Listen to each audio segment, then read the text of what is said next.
नमस्कार, बहुत स्वागत है आप सभी का। आप देख रहे हैं आपका प्रोग्राम कहानी कुर्सी की व्यूज। मैं हूं सौरभ शर्मा, रोज की तरीके से आपके साथ हर्षवर्धन त्रिपाठी जी, विनोद अग्निहोत्री जी, अवधेश कुमार जी प्रोग्राम में आ चुके हैं। बहुत स्वागत है आप सभी लोगों का। कल 2:30 बजे, रात के 2:30 बजे राज्यसभा से वक्फ संशोधन बिल पर वोटिंग के बाद इसको राज्यसभा से भी पास कर दिया गया। परसों लोकसभा से रात के यूं ही 12:30-1 बजे पास हुआ था। अब आप समझिए जरा, 13-13, 14-14 घंटे बहस चली है। दोनों तरफ के लोग भी मौजूद रहे, बहुत ज्यादा एब्सेंट लोग नहीं थे, और इस बिल पर मोहर लग गई है अब संसद की। तो अब ये विधेयक जो है ये कानून बन गया है। लेकिन उसके बाद आज क्या हुआ? आज आप देख रहे हैं जगह जगह हिंदुस्तान भर में और खास तौर पर उत्तर प्रदेश में, दिल्ली में जगह जगह पुलिस का पहरा है। क्यों? आज शुक्रवार है, आज जुम्मा है, मतलब आज सामूहिक नमाज पढ़ी जाती है मस्जिदों के अंदर। और बहुत सारे लोगों ने, खासतौर पर मुस्लिम संगठनों ने और मुस्लिम धर्मगुरुओं ने आज इस बिल के खिलाफ एहतजाज करने के लिए, प्रोटेस्ट करने के लिए लोगों को कॉल दी है। अब देखना यही है कि अब जब लोग मस्जिदों में जाएंगे और नमाज पढ़ के बाहर निकलेंगे तो क्या कहीं पर कोई प्रदर्शन होता है, सब कुछ काबू में रहता है या नहीं रहता है। लेकिन पुलिस ने अपनी तरफ से कोई बंदोबस्त में कसर नहीं छोड़ी। आप तस्वीरें देखिए, दिल्ली में जामा मस्जिद में जो नमाज पढ़ी जाएगी, पुरानी दिल्ली में सख्त पहरा है इस वक्त पुलिस का। जामिया के पास, शाहीन बाग के पास पुलिस फ्लैग मार्च कर रही है। यूपी में संभल, लखनऊ, मुजफ्फरनगर, वाराणसी, कानपुर, इटावा, सीतापुर, सब जगह पर आप इस वक्त पुलिस को और रैपिड एक्शन फोर्स को और पुलिस की और टुकड़ियों को सड़क पर देख रहे होंगे। और बहुत सख्त तैनाती है पुलिस की, और निर्देश हैं सख्त कि कहीं पर कोई अप्रिय घटना नहीं होनी चाहिए। लेकिन ऐसा चाहने वालों की भी कमी नहीं है। आज अब बहुत सारे नेताओं के ऐसे बयान में अभी आपको सुनाऊंगा जो कह रहे हैं ठीक है, संसद तुम्हारी थी, तुमने पास करा दिया, हम सड़क पर देखेंगे तुम्हें। कहने वाले तो यहां तक भी हैं और नेता हैं और सांसद रहे हैं जो ये कह रहे हैं कि अब हमें तो सुप्रीम कोर्ट पर भी भरोसा नहीं है, सुप्रीम कोर्ट के जजों पर भी हमको भरोसा नहीं, लेकिन फिर भी हम देखेंगे कि आप कैसे इस कानून को देश भर में लागू करते हैं। तो अब ये फिलहाल पुलिस प्रशासन जो है मुस्तैद है और कहीं से कोई अप्रिय घटना ना हो इसके लिए सख्त बंदोबस्त किए गए हैं। तो इसकी हम लोग बात करेंगे कि नौबत क्यों आई है, और मैं आपको कुछ बयान सुनाता हूं कल जो पार्लियामेंट में बातें कही गई। जंगल में आग लगती है तो ना बरगद बचता है ना बांस। इसके अलावा कहा गया कि हम 2 लड़ाई लड़ेंगे, एक सड़क पर लड़ेंगे, एक कोर्ट पर लड़ेंगे, एक कोर्ट में लड़ेंगे। कोई कह रहा है ये जश्न मनाने वाले मुसलमानों की बुर्का पहने महिलाओं की तस्वीरें जो दिखाई जा रही हैं, ये मुसलमान नहीं है, ये कौन जाने हिंदू है, सिख है, ईसाई है। और जो लोग खुश हो रहे हैं इस बिल के पास होने पर वो हमारे दुश्मन हैं। इसी से आप समझ लीजिए कि मुसलमानों के खिलाफ ये बिल पास हुआ है कि बीजेपी वाले जश्न मना रहे हैं। कट्टरपंथी खुश हैं, मतलब हमको नुकसान होने वाला है। इस किस्म की बातें कही जा रही हैं। लेकिन फिर याद करना चाहिए, परसों अमित शाह जी ने, गृह मंत्री जी ने लोकसभा में क्या कहा था? किसी ने कहा, सांसद ने, कि हम इस कानून को नहीं मानेंगे, तो उन्होंने कहा ये मजाक नहीं है, देश की संसद है, भारत की संसद एक कानून बना रही है, हर किसी को कानून मानना पड़ेगा। तो आप ये तस्वीरें देख रहे हैं, इसके अब आइए आपको मैं कुछ बयान सुना देता हूं। उससे पहले खबर आपको दे दूं, कांग्रेस पार्टी अब इस विधेयक को सुप्रीम कोर्ट में चुनौती देगी। इसकी घोषणा जयराम रमेश जी ने की है। जयराम रमेश जो कि मीडिया सेल के हेड हैं, और उन्होंने कहा है कि हमने सीए को भी चुनौती दी थी, हमने लैंड एक्विजिशन एक्ट बिल को भी चुनौती दी थी, मामले हमारे अदालत के अंदर चल रहे हैं। अब इस नए वक्फ कानून को लेकर कांग्रेस पार्टी सुप्रीम कोर्ट में जाएगी और हमको पूरा भरोसा है कि सुप्रीम कोर्ट हमारी बात सुनेगा। अब यहां थोड़ी पॉलिटिकल बात कर लेते हैं। कांग्रेस पार्टी अगर इस अमेंडमेंट एक्ट को चुनौती देने जा रही है सुप्रीम कोर्ट में, साफ तौर पर मैसेज मुसलमानों को कि हम तुम्हारे साथ खड़े हैं, चिंता मत करना। संसद में हमारे कम नंबर थे, हम संसद में नहीं रोक पाए, लेकिन हम अदालत जाएंगे और तुम्हारे पीछे मजबूती के साथ खड़े हैं। तो मुसलमान वोट के लिए तो फैसला कर लिया कांग्रेस पार्टी ने, दूसरे वोट का क्या, वो भी तो हिसाब किताब लगाया होगा ना। तो आइए पहले हम इसी पर चर्चा कर लेते हैं। एक बयान आपको सुनाता हूं अभिषेक मनु सिंघवी का। सुप्रीम कोर्ट के जाने माने लॉयर हैं और इस वक्त हिंदुस्तान के हॉट लॉयर्स में से एक हैं। बड़े बड़े मुकदमे अभिषेक मनु सिंघवी निकलते हैं। कल वोटिंग के बाद वो बाहर निकले और उन्होंने कहा कि यह बिल सुप्रीम कोर्ट में नहीं टिकेगा। करा लिया पास, कोई बात नहीं।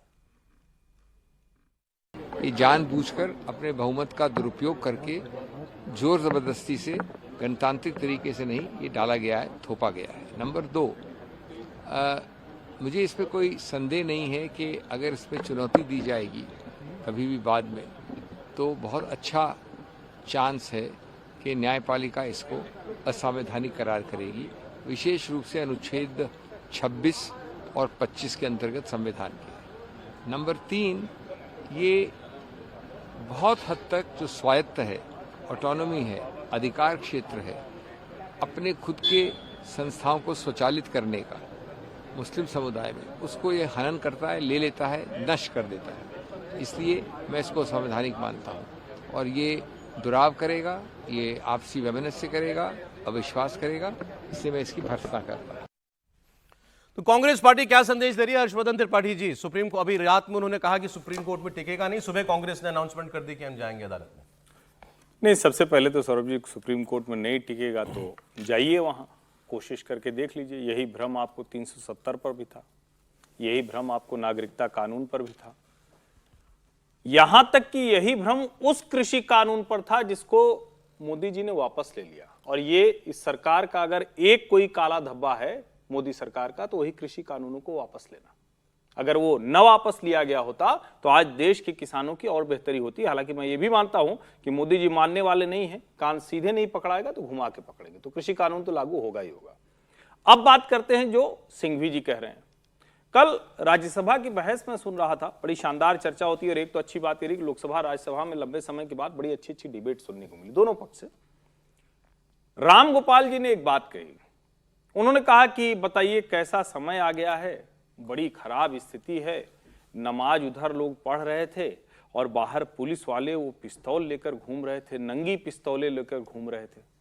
अब हम लोग भी लगातार टीवी चैनल पर हैं, लगातार संभल देख रहे हैं। हमने तो ये देखा कि पुलिस वालों की वर्दी पर रंग पड़ा, लेकिन नमाजियों पर रंग नहीं पड़ने दिया, कहीं दंगा ना हो जाए। कुछ भी कहा गया लेकिन शांति से सब कुछ हो गया। अभी भी सब कुछ शांति से होता चला जा रहा है। कुछ लोग कह रहे हैं कि इससे हिंदू मुस्लिम की आइडेंटिटी बदली। कैसे भैया? क्या ये कोई कानून में कहीं लिखा हुआ है कि इसको हिंदू को भेज देंगे, या इसमें की कुछ जमीन निकाल के और उस पर कहेंगे कल से स्वामीनारायण जी का मंदिर बनेगा? ऐसा कुछ कहा गया क्या? ऐसा कुछ भी नहीं कहा गया। यह भी नहीं कहा गया है कि जो जो इनकी जमीन हो हम कब्जा करेंगे। रेट्रोस्पेक्टिव तो कुछ है ही नहीं।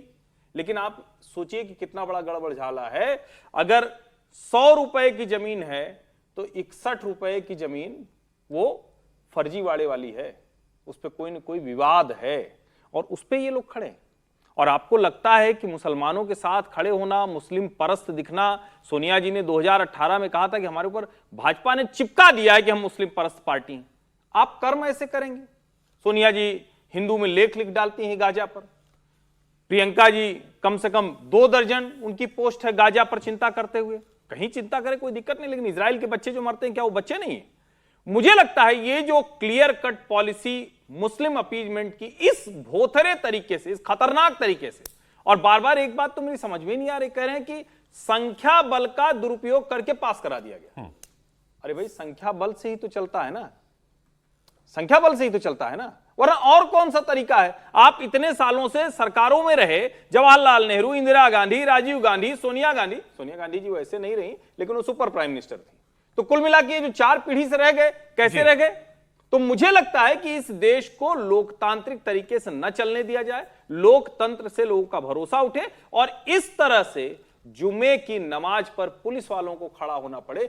ये जो संसद में कर रहे हैं, संसद के बाहर कर रहे हैं, उसका ये नतीजा वो इसलिए लगाने पड़ रहे हैं करने वाला, इसलिए लगाने पड़ रहे हैं ये हजारों पुलिस वाले देश भर के अंदर, क्योंकि बातें ऐसी हुई हैं कि जंगल में आग लगेगी तो कोई नहीं बचेगा, हम सड़क पर लड़ेंगे, कोर्ट पर हमको भरोसा नहीं। सुनवा दी, वो बयान भी सुन लीजिए आप, और अमित शाह जी का उस पर परसों का जवाब भी सुनवा दीजिएगा। इमरान प्रतापगढ़ी, इम्तियाज जलील और कल्बे जवाद साहब बड़े सीनियर धर्मगुरु हैं, वो कह रहे हैं कि ये इससे कोई मुसलमान खुश नहीं है, और ये बुरके वाले जो हमको दिखाई दे रही हैं मुस्लिम महिलाएं, ये कौन जाने मुसलमान है, कोई भी हो सकता है। सुना दी कि मैं आज जद पे हूं तो इतना खुशगुमान न हो, मैं आज जद पे हूं तो इतना खुशगुमान न हो, चराग सबके बुझेंगे हवा किसी की नहीं।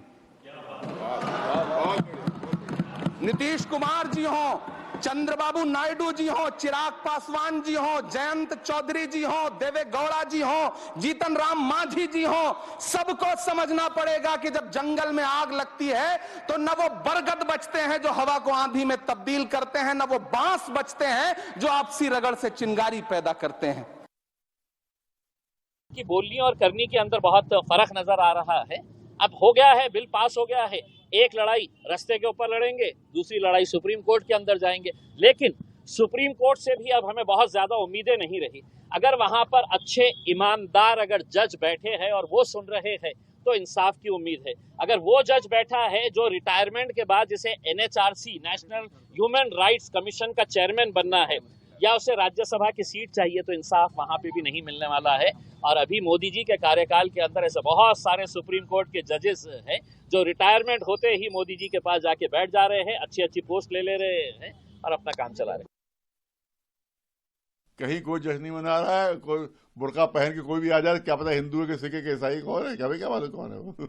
तो कोई बुर्का पहनने आगे कोई आ जाए तो थोड़ी साबित है कि मुसलमान ही है वो, हो सकता है बीजेपी की औरतें हो।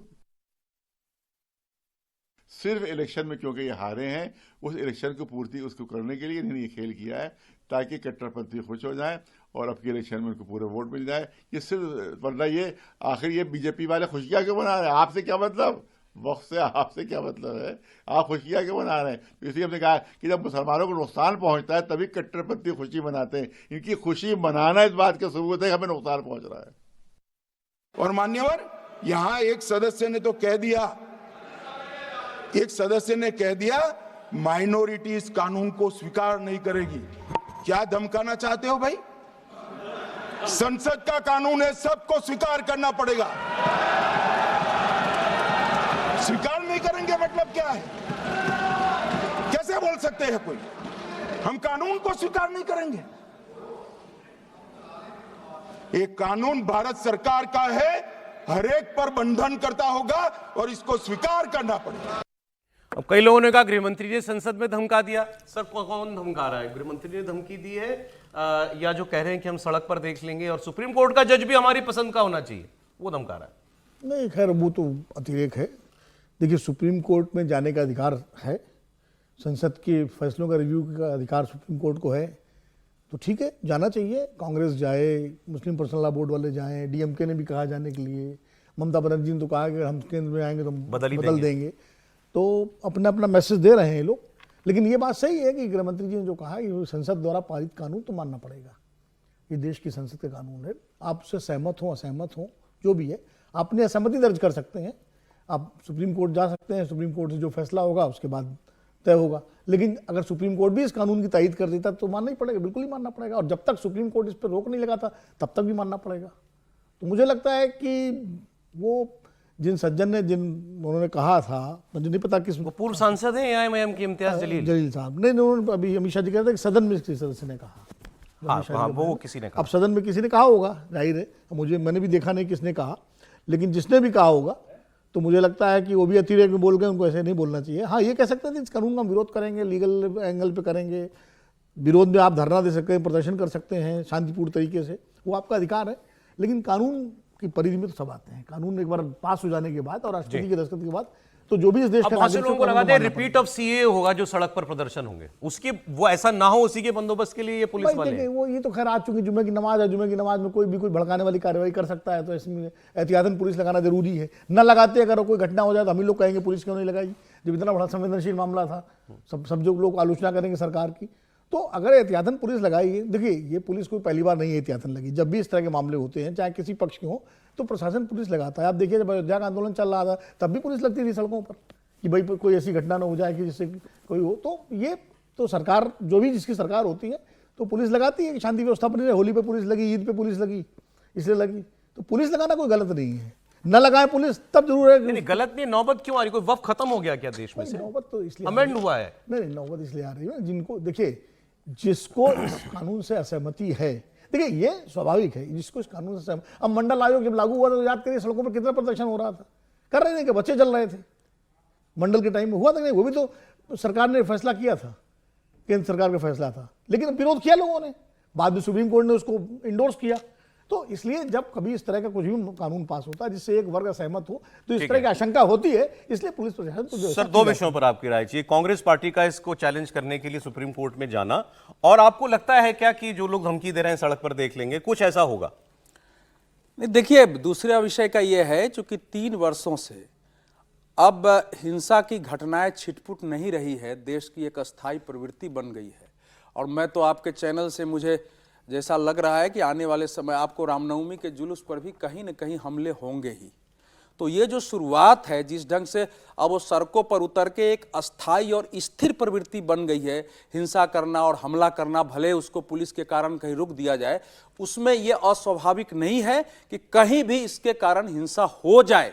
पहले आप मानते थे कि चलो ये छिटपुट है, लेकिन पिछले 3 वर्षों से ऐसा कोई भी हिंदू विशेष तिथि, कोई भी पर्व, शोभा यात्राएं नहीं रही है। पर मतलब जो सड़कों पर आप निकल सकते हैं, बड़े पंडाल लगा सकते हैं, या अब तो क्रिकेट के विजय से लेकर के और कोई धरना प्रदर्शन कर रहा है नागपुर में, आप सहमत हैं असहमत है, तो 400 लोग लाठी भाला कुल्हाड़ लेके वहीं पहुंच जा रहे हैं और शाम को हिंसा होती है। तो ये तो एक अस्थायी प्रवृत्ति है। देश को भी, संगठनों को भी, सरकार को भी ये सोचना पड़ेगा। इसलिए इसको मैं मानता नहीं हूं कि यह केवल धमकी होगी, किसी न किसी समय दिख सकता है। सेकंड पॉइंट, लेकिन यह उस रूप में नहीं होगा जैसे सिटीजनशिप कह रहे हैं। ये अभी जो ये वक्फ बिल पारित हुआ है, उसमें आप पिछले 3 दिनों के सड़क के और बाहर के परिदृश्यों को देख लीजिए। समर्थन में और विरोध में उतरने वाले लोगों की संख्या आपको आश्चर्यजनक रूप से या तो समान है या समर्थन में उतरने वालों की ज्यादा है। ये पहले प्रवृत्ति नहीं दिखाई दे रही थी। दूसरे, मैंने आज 24 मेरे पास ऐसे वक्तव्य आए हैं जो देश के प्रमुख मुस्लिम संस्थाओं के बड़े बड़े वो हैं जो पहले विरोध कर रहे थे, उन सब ने वक्फ कानून का समर्थन किया है पहले और बाद में। 24, जिसमें अजमेर शरीफ के चिश्ती भी शामिल हैं। तो ये दिखा रहा है कि अगर अभी सुना ना आपने कल्बे जब्बात को, वो मानने को तैयार नहीं है कि जो समर्थन कर रहे हैं मुसलमान है। कल्बे जब्बात दोनों तरफ है। मसूद तो चिश्ती को भी धमका रहे हैं। चिश्ती को भी धमका रहे हैं। इमरान मसूद जो सांसद है, क्या बोले, वो चिश्ती को भी धमका रहे हैं कि तुम ये क्या कुछ, उन्होंने मतलब बहुत तीखी भाषा का इस्तेमाल किया। खैर, ये क्या है कि ये जो कल्बे जब्बात साहब के दोनों तरफ खेल रहे थे ना, बीजेपी को कह रहे थे हमारा तो पूरा समुदाय आपको वोट दे रहा है, कुछ इधर भी कर रहे थे। अब इस समय क्या है कि सबके पास प्रॉपर्टी है, अब उसकी जांच शुरू हो जाएगी। ये सब जो बड़े चेहरे देखते हैं, शिया वक्फ बोर्ड के नाम, सुन्नी वक्फ बोर्ड के नाम, वो सब की जांच शुरू होनी है, सबकी परेशानी बढ़ेगी, क्योंकि इससे गरीब मुसलमानों का कुछ नहीं। जो लास्ट इस पर बोलूंगा फिर कांग्रेस पर। देखिए 1995 में जब यह कानून पारित हो रहा था, तो भाजपा के राज्यसभा में नेता थे सिकंदर वक्त। उन्होंने कहा कि वक्फ की संपत्ति जो है, गरीब तलाकशुदा महिलाएं, ये जो यतीम बच्चे जी, और ये जो बेवाएं हैं गरीब, केवल 3 की संपत्ति है वो। इसके अलावा जो कुछ भी हो रहा है वो अमानत में खयानत के समान है। तो ये बेसिक प्रिंसिपल है। उसके आधार पर इस समय अलग मुस्लिम नेता खड़े होकर कह रहे हैं, इस पर आगे मैं बात करता हूं आगे भी, क्योंकि ये मैसेज बीजेपी को ले जाना पड़ेगा। कांग्रेस का मैं बता रहा हूं कि देखिए, कांग्रेस में सोनिया जी ने जब से असर्ट किया और जब से वो अध्यक्ष बनी, नेतृत्व किया, तब से एक देश में मुस्लिम ढांचा खड़ी करने की कोशिश हुई। 1995 का कानून भी जब सोनिया जी और ये अर्जुन सिंह और बाकी के प्रभाव में थी और असर्ट करने के लिए सोच रही थी, उसी समय दबाव में बनाया गया था। सर नरसिम्हा राव थे, लेकिन आपको सब पता है, क्योंकि आप उसमें सर सुनिए, मैं वो सोच समझ के जानकारी से बोल रहा हूं। मैं समर्थन में एक बात कह रहा हूं। दरअसल 6 दिसंबर 1992 को जो मालूम थी, उससे जो कांग्रेस इस दबाव में थी, तो वो भी कंपनसेट करने के लिए 2 काम किए गए थे। उसमें मौलाना आजाद फाउंडेशन बनाया गया, और ये साहब साहब आज तक चल रहा है। सबसे बड़ा 2005 में जब सरकार बनी तो सरकार ने सच्चर आयोग बनाया। सच्चर आयोग के बाद पूरे देश में एक मुस्लिम ढांचे खड़े हुए। देश में पहली बार अल्पसंख्यक मंत्रालय बना। अल्पसंख्यक आयोग को संवैधानिक दर्जा दिया गया। मुस्लिम आरक्षण की कोशिश हुई। ये जो लक्षित हिंसा विधेयक लाने की कोशिश हुई। इस समय एक ट्रेंड है कि कांग्रेस को मुस्लिम वोट दे रहे हैं, तो उस प्रवृत्ति को भी आगे बनाए रखना है कि हम पुख्ता करना चाहती है, पुख्ता करना है कि हमको आगे देना है। एक लाइन सिर्फ बता दूं, इमरान मसूद ने कहा चिश्ती के लिए सैयद नसीरुद्दीन चिश्ती जो चेयरमैन है ऑल इंडिया सूफी सज्जादा नशीन काउंसिल के, ये दलाली बंद करे बीजेपी। कौन, इमरान मसूद या इमरान मसूद ने दोनों ही सांसद हैं, उनके लिए बोला। कांग्रेस का सुप्रीम कोर्ट जाना, और आपको लगता है कि ये प्रोटेस्ट कुछ तेजी पकड़ेगी, सड़कों पर कुछ हमको सीए जैसा देखने को मिलेगा या नहीं? देखिए, कांग्रेस का सुप्रीम कोर्ट पे जाना इस विषय पे मैं कहूँगी कि वाकई बहुत बड़ी बधाई हो उनको, क्योंकि 35 साल में उन्होंने कभी भी वो सुप्रीम कोर्ट कश्मीरी हिंदुओं की जो ज़मीनें, जो मंदिर और जो प्रॉपर्टीज़ कश्मीर में एनक्रोच हुई, जो छीनी गई, जो ली गई, अभी तक नहीं मिली है, उसके लिए कांग्रेस आज तक कभी भी सुप्रीम कोर्ट नहीं गई। सुप्रीम कोर्ट छोड़िए, किसी लोअर कोर्ट तक भी नहीं वो गई। तो कांग्रेस का जो दोगलापन है वो सामने है देश के। किसी को कोई भी गलतफहमी नहीं है कि वो हमेशा से उन्होंने जो ये मुस्लिम अपीजमेंट की पॉलिटिक्स और पोलराइजेशन की जो पॉलिटिक्स की है, वो हमने उसका प्रदर्शन जो है पार्लियामेंट में देखा। मैं परसों ही आपको कह रही थी, ये तो आग लगाने वाले जो भाषण दे रहे हैं, और जिसकी वजह से जो नौबत आई है कि पुलिस को हमें सड़कों पे रखना पड़ रहा है, जो आप सवाल पूछ रहे थे, क्यों पुलिस को क्यों हमें भेजना पड़ेगा, जबकि इतने सारे मसले हैं देश में, बड़े सारे इश्यूज हैं, हमारे बॉर्डर्स पे इश्यूज हैं, लेकिन हमको आज अपने शहरों में पुलिस को खड़ा करना पड़ रहा है क्योंकि कांग्रेस पूरा मन बना चुकी कि आग लग जाए, यूपी में आग लग जाए, दिल्ली में आग लग जाए, और किसी ना किसी तरीके से इस सरकार पे जो लांछन लगाने का उनको मौका मिले।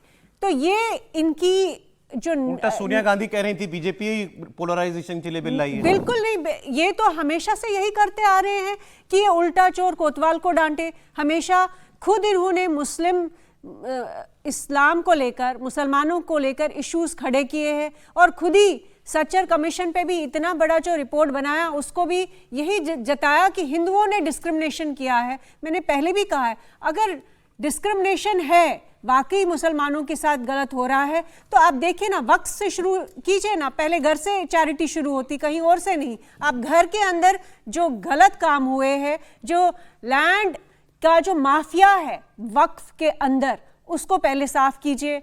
जो महिलाओं को जो अधिकार नहीं मिले हैं वक्फ प्रॉपर्टीज में, उसको रिजॉल्व कीजिए। तो ये कांग्रेस कल नहीं थी, कल वो शामिका रवि जो इकोनॉमिक एडवाइजरी कमेटी की मेंबर हैं टू प्राइम मिनिस्टर, उनकी एक रिपोर्ट आई है, हमने कल उस पर चर्चा की थी। गांव में, शहरों में, हर जगह मुसलमानों में गरीबी ज्यादा कम हुई है बाकी समाजों की तुलना में, हिंदुओं की तुलना में मुसलमान ज्यादा गरीबी से बाहर आया है। नहीं, बिल्कुल मैं ये कहना चाहूँगी कि पिछले 11 साल में मैंने बहुत देश के कोनों कोनों में जाके मैंने जो सेंट्रल गवर्नमेंट की स्कीम्स है, जिसमें घर के लिए जो रिलीफ मिल रहा था, पैसा मिल रहा था, जो उज्ज्वला स्कीम है, जितनी भी स्कीम्स है, उसमें मैंने कहीं डिस्क्रिमिनेशन नहीं देखा। मैंने ये नहीं देखा कि सिर्फ हिंदुओं को मिल रहा था और मुसलमान नेबरहुड्स में जो महिलाएं थी या जो गरीब तबके के मुसलमान थे उनको कोई स्कीम्स नहीं मिली। अगर आप देखें स्कॉलरशिप्स और फेलोशिप्स जो इसी सरकार ने, मोदी सरकार ने दी है गरीब मुसलमान बच्चों को, तो उसका कंपैरिजन करें कि यूपीए ने क्या किया है, तो मैं कहूँगी कि इनफैक्ट आपने सही कहा कि मुसलमानों के अंदर जो पॉवर्टी को नीचे गिराने के जो जितने भी प्रोविजंस थे वो अच्छी तरह से इम्प्लीमेंट हुए हैं, और उसका कारण है कि हम देख रहे हैं कि आज बहुत सारे जो आपने देखा वो महिलाएं जो प्रदर्शन कर रही थी, बिल की अमेंडमेंट जो अभी पास हुई उसके हक में कर रही थी, और वही गलतफहमी जो कांग्रेस ये पाल के रख रहा है और उनको लग रहा है कि मुसलमान उस मंशा से, उस जो विचारधारा से निकल ही नहीं पाएंगे जो उन्होंने पिछले 75-77 साल फाइनली आपको लग रहा है कि मुसलमान सड़कों पर उतरकर कोई बड़े लेवल पर प्रोटेस्ट करेगा या नहीं? मुझे नहीं मनाने में, समझाने में मुझे नहीं लग रहा है कि बड़े लेवल पे जो भी अगर होगा तो उसमें जरूर कहीं ना कहीं मैं कहूंगी कि जो एलिमेंट्स है, कुछ बहुत ही चंद फ्रिंज एलिमेंट्स है, वो इन्वॉल्व होंगे। बड़े लेवल पे मुसलमान समुदाय इस बिल के साथ है। वक्फ अमेंडमेंट बिल कानून बन गया देश का। कल देर रात 2:30 बजे तक फिर इस पर चर्चा चली और फिर वोटिंग हुई, और उसके बाद आज दिन भर की जो तस्वीरें हम आपको दिखा रही है, पुलिस वाली तस्वीरें जगह जगह। आज चूंकि शुक्रवार है, जुम्मे की नमाज होगी मस्जिदों के अंदर, तो यूपी से लेकर दिल्ली तक और तमाम राज्यों में पुलिस का बड़ा सख्त पहरा है कि कहीं कोई भड़काऊ बात हो जाए और उसके बाद लोगों में कोई अशांति फैले और कहीं कुछ पत्थरबाजी जैसी या कोई हिंसक घटना ना हो जाए, इसके लिए बड़ा बंदोबस्त किया गया। तो बड़ी दुख की बात है कि आपको इतने बंदोबस्त करने पड़ रहे हैं, क्योंकि प्रदर्शन भी करना है तो प्रदर्शन से कोई नहीं रोकता है, प्रदर्शन करने के लिए पुलिस वाले जगह भी दे देते हैं, लेकिन इतनी पुलिस फोर्स लगानी पड़ रही है, यही आपको बताता है कि उकसाने वालों की हमारे देश में कोई कमी नहीं है। दूसरा, मैंने आपको कहा था कांग्रेस पार्टी अब इस बिल को चैलेंज करेगी सुप्रीम कोर्ट में, तो कांग्रेस ने भी अपनी एक लाइन बिल्कुल साफ साफ ले ली है कि भाई हम मुसलमानों के साथ खड़े हुए हैं और अब ये बात हमें कोई दबे छुपे भी नहीं कहनी है, इसको हमको खुले तौर पर प्रदर्शित भी करना है। तो ये उन्होंने साफ फैसला इसका कर लिया है। अब मैं जरा बिहार की बात आपसे कर रहा हूं, क्योंकि संसद में बहुत सारी स्पीचेस में नीतीश कुमार का नाम लिया गया, चिराग पासवान का नाम लिया गया और बताया गया कि अब बिहार में देखेंगे बेटा तुमको, बिहार में तुम मुसलमानों का वोट लेकर के दिखाओ। और नीतीश कुमार जी, ये देखिए फोटो लगा दी गई है, नीतीश कुमार जी आरएसएस वाली टोपी पहन के और आरएसएस वाला प्रणाम कर रहे हैं, नमस्कार कर रहे हैं। हाँ, बिल्कुल गणवेश में नीतीश कुमार जी को दिखा दिया गया है और दूसरे में उनको ऐसे नमाज पढ़ते हुए भी दिखा रहे हैं। मतलब कि भाई असल नीतीश कुमार कौन से हैं? किसी ने कहा कि ये अस्वस्थ नीतीश कुमार का फैसला है इस बिल का समर्थन करना। अगर नीतीश कुमार जी अपने आप में होते, अपने एलिमेंट्स में होते और स्वस्थ होते, कभी वो इस बिल का समर्थन नहीं कर सकते थे। उनकी बात भी मैं आपको सुना दूं। लालू जी का भी तो पुराना वीडियो निकाल के चला दिया गया ना, कि लालू जी कह रहे थे कि ये वक्फ बोर्ड बहुत छिनैती करता है, वक्फ बोर्ड कब्जा कर लेता है। वो वीडियो हमने सब लोगों ने, आपने देखा भी। और ये 2013 का जब ये बिल अमेंडमेंट किया था यूपीए की सरकार ने, तब उन्होंने पार्लियामेंट में कहा था। अच्छा, कल ये बात कुछ एनडीए के साथियों ने, बीजेपी के लोगों ने बोल दी, एमपीज ने, तो उधर से रिएक्शन आया आरजेडी वालों ने, लालू जी ने कभी नहीं कहा था। तो गृहमंत्री ने खड़े होकर के बताया कि भाई तुम्हारे नेता हैं, उन्होंने कहा था। संसद की रिकॉर्ड में वो उनका भाषण आज भी होगा और निकलवा के पढ़ देना कि लालू जी भी खिलाफ थे वक्फ बोर्ड को इतनी शक्तियां देने के और चाहते थे कि एक सख्त कानून बने कि जाति जो वक्फ बोर्ड के नाम पर हो जाती है, संपत्तियों पर अनधिकार रूप से दावा करने का, वो बंद होना चाहिए। लेकिन अब ये जो दबाव बनाने की कोशिश थी बिहार की एनडीए की पार्टियों पर कि समर्थन न कर देना, तो वो तो चला नहीं।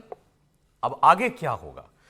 दो एक लोगों ने आरजेडी भी छोड़ी, तो जेडीयू छोड़ी, तो जेडीयू वालों ने उसका जवाब भी दिया कि इससे घबराइए मत, हमारे नेता ने जो कहा था हमने वही किया है, इन लोगों के जाने से हमको कोई फर्क नहीं पड़ता। अब्दुल बारी सिद्दीकी सीनियर नेता हैं आरजेडी के, इन्होंने ये बात कही है कि ये दिल्ली वाले नेता सुविधा भोग रहे हैं, और जेडीयू के दिल्ली के नेता सुविधा भोग रहे हैं, ये बीजेपी के कहने में आकर ये काम कर गए। नीतीश कुमार कभी ये काम नहीं करवाते। पप्पू यादव कह रहे हैं चुनाव में जेडीयू को इसका अंजाम भुगतना पड़ेगा। और फिर मैं आपको बताऊंगा कि मुसलमानों के बीच ये संदेश बीजेपी की तुम्हारे भले के लिए जो किया कैसे लेकर के जाएगी, सुना दीजिए। मुख्यमंत्री है, हम कैसे कह सकते हैं कि साहब मुख्यमंत्री के लायक नहीं है, मगर इधर जो उनका स्वास्थ्य को देख रहे हैं हम, तो हमको लगता है कि स्वस्थ नीतीश कुमार यह निर्णय नहीं ले सकता, ये अस्वस्थ नीतीश कुमार ही निर्णय ले सकता है। दिल्ली में तो जो लीडर हैं वो तो अपना सुविधा भोग रहे हैं,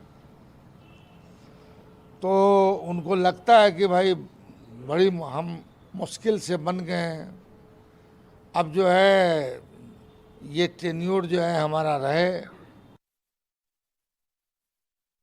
स्थिति चंद्रबाबू नायडू जी, आप इफ्तार मनाते हो, आप ईद के दिन जाते हो, आप माइनॉरिटीज़ से उम्मीद करते हो, उससे वोट लेते हो, सेकुलरिज्म में की बात करते हो, और जब भी कोई मुद्दे आते हैं हमेशा, मैंने पहले ही कहा, बटोगे तो कटोगे, ये ऐसे ऐसे मुद्दे पर भी आप चुप रहते हो। तो ये तो मुझे लगता है कि जदयू के जो विभीषण लोग हैं उनके लिए अच्छा हुआ जो बीजेपी के 90% साथ है, लेकिन जदयू के विचारधारा के लिए आत्मघाती निर्णय है ये, और चंद्रबाबू नायडू जी के लिए भी ये आत्मघाती निर्णय है। जदयू ने आत्मघाती निर्णय लिया है, मुझे लगता है कि माफी जोग नहीं है। ये जो भी नाम सुर्खियों में है, ये पार्टी के किसी भी सांगठनिक पद पर नहीं है। इन लोगों को पार्टी के संगठन में कोई जानता भी नहीं है। हैरानी है, पार्टी पूरी मजबूती के साथ, चाहे वो पार्टी के आम कार्यकर्ता हो, पार्टी के नेता हो, पार्टी के माननीय सांसद हो, नीतीश कुमार जी की अगुवाई में, बिहार के करिश्माई मुख्यमंत्री नीतीश कुमार जी की अगुवाई में चट्टानी एकता के साथ एनडीए के इस फैसले के साथ खड़े हैं। उम्मीद जो अल्पसंख्यक समुदाय के व्यापक हितों के लिए समर्पित एक ऐसा कानून है जो संसद के दोनों ही सदनों से पारित हो चुका है और अब महामहिम राष्ट्रपति जी के हस्ताक्षर के बाद ये देश का एक कानून बन जाए। अरे सबसे ज्यादा टारगेट पर जेडीयू ही है, वो ऑब्वियस है क्योंकि बिहार में अगला इलेक्शन होने वाला है। तो ये जिनके छोड़ने पर सफाई दे रहे थे राजीव रंजन जी, ये चीफ स्पोक्स पर्सन है जेडीयू के। एक मोहम्मद कासिम अंसारी जी हैं, बिहार के ये अध्यक्ष हैं चिकित्सा प्रकोष्ठ पूर्वी चंपारण।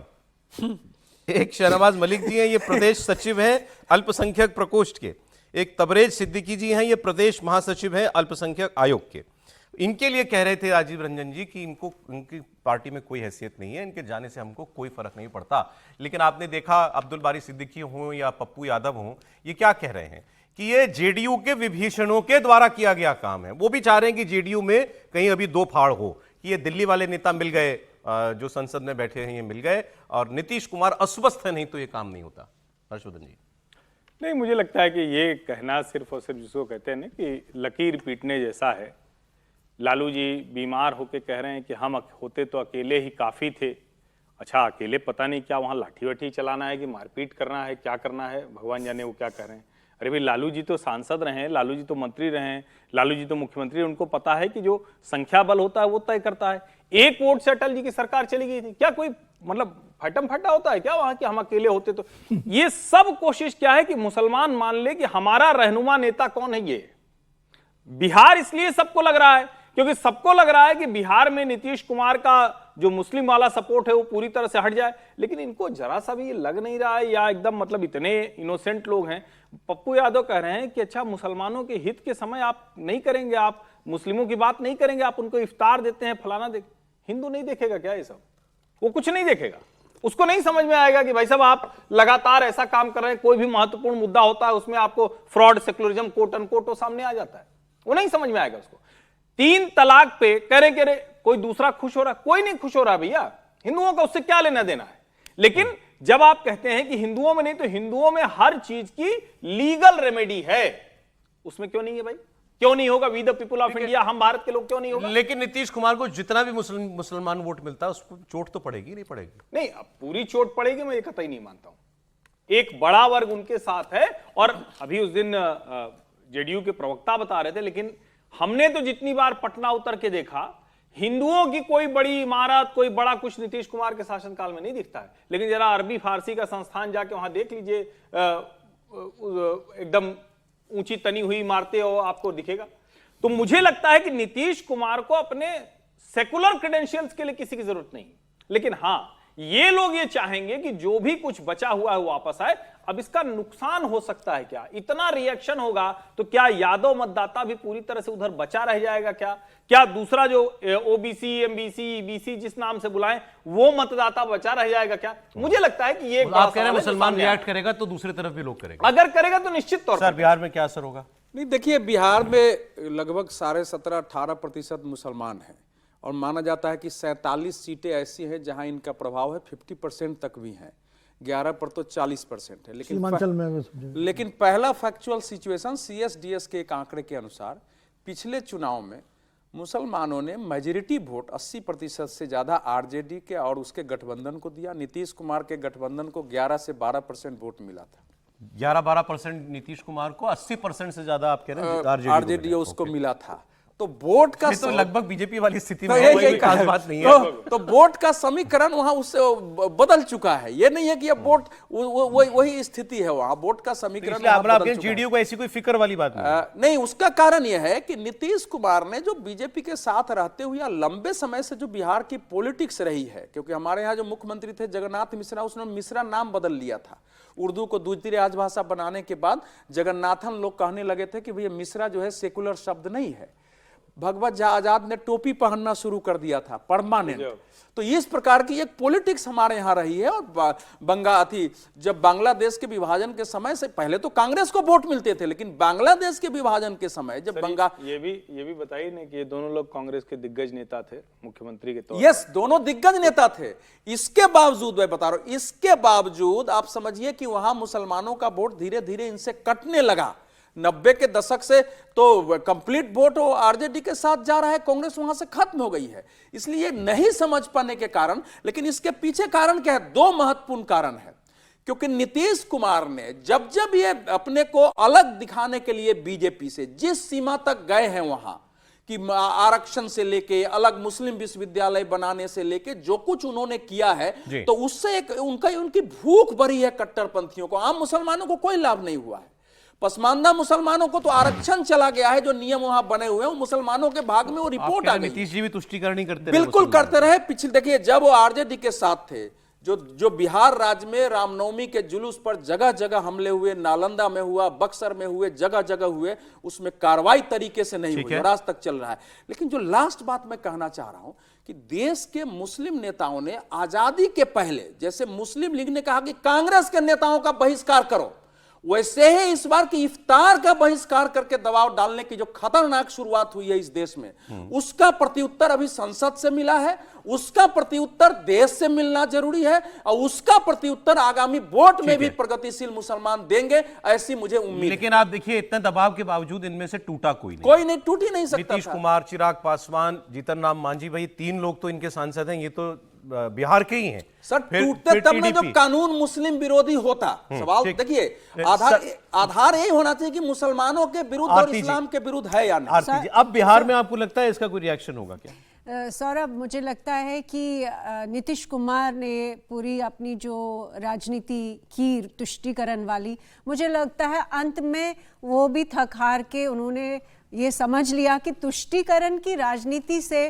कुछ हासिल होने वाला नहीं है और वही कांग्रेस को भी सीख मिल ही जाएगी। अभी वो इतने टाइम से तो वैसी पावर में है नहीं, तो उनको भी कुछ मिलने वाला नहीं है। लेकिन इसमें दुखद बात जो है कि इतनी सारी जनता जो मुसलमानों की जो वोट बैंक है वो अभी भी ऑप्टिक्स पे वो जा रहे हैं। वो असल में जो सब्सटैंशियल जो ट्रांसफॉर्मेशन है उनके जीवन में कुछ भी जो अच्छा हो रहा है उस पे वोट नहीं कर रहे हैं। अभी भी वो कि नीतीश कुमार सिर पे टोपी पहनेंगे कि नहीं, वो इफ्तियार पार्टी करेंगे कि नहीं, ये जो छोटी छोटी बातें जो सिर्फ दिखावे वाली बातें हैं, अंत में मुसलमान वोट बैंक को ये समझना होगा कि किस पार्टी ने उनके लिए वाकई काम किया है, किस पार्टी ने उनको गरीबी से उठा के वो मिडिल क्लास तक ले गए हैं, किस पार्टी ने उनको स्कीम्स का जो फायदा होता है वो किस पार्टी ने दिए हैं।